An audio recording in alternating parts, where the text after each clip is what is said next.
गावामध्ये जो आहे तो जयंती उत्सव साजरा केला जातोय। मोठ्या प्रमाणावर जे आहे ते पालखी पदयात्रा या पोहरादेवी गावामधनं काढली जात आहे।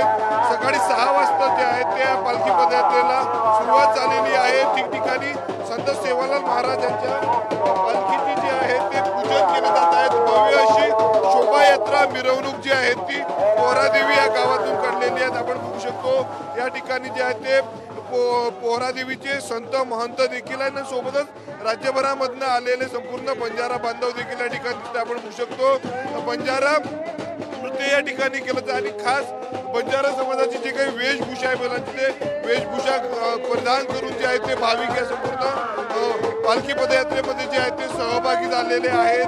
गावातून ठिकठिकाणी जे आहे ती ही पालखी पदयात्रा निघालेली आणि या पालखी जे आहे ते केलं जात आहे। दुसरीकडे जर आपण पाहिलं तर खासदार श्रीकांत शिंदे असेल, मंत्री दासदाब हुसेन, मंत्री गुलाबराव पाटील आणि यवतमाळ वाशिमचे पालकमंत्री संजय राठोड हे देखील आज पोहरादेवीमध्ये येणार आहेत। संत सेवालाल महाराजांचं जे आहे ते दर्शन घेणार आहेत। जयंतीच्या निमित्तानं जे आहे ते आज पोहरादेवीमध्ये हे 3 मंत्री आणि खासदार येणार आहेत। सोबतच मागील वर्षी जर आपण पाहिलं तर मुख्यमंत्री एकनाथ शिंदे आणि उपमुख्यमंत्री देवेंद्र फडणवीस यांच्या उपस्थितीमध्ये 500 कोटींच्या विकास कामाची पायाभरणी जी आहे ती पोहरादेवीमध्ये करण्यात आलेली होती आणि त्यानंतर जे आहे ते मोठ्या प्रमाणावर जे आहे ते कामं पोहरादेवीमध्ये झाले। त्याच विकास कामाचा आढावा घेण्यासाठी आणि संत सेवालाल महाराजांचं दर्शन घेण्यासाठी या ठिकाणी मुख्यमंत्री एकनाथ शिंदे यांचे पुत्र खासदार श्रीकांत शिंदे असेल आणि सोबतच दादा भुसे, गुलाबराव पाटील आणि संजय राठोड हे 3 मंत्री आज या ठिकाणी येणार आहेत। आणि दुसरीकडे जर पाहिलं जयंतीच्या निमित्तानं जे आहे ते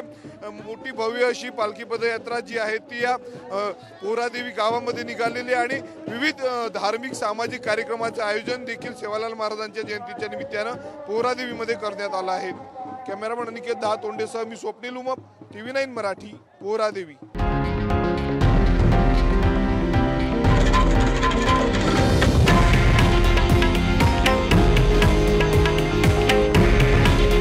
हे आहे देशातील नंबर 1 न्यूज नेटवर्क आणि आपण पाहत आहात TV9 मराठी। काळजी तुमची, हित महाराष्ट्राचं।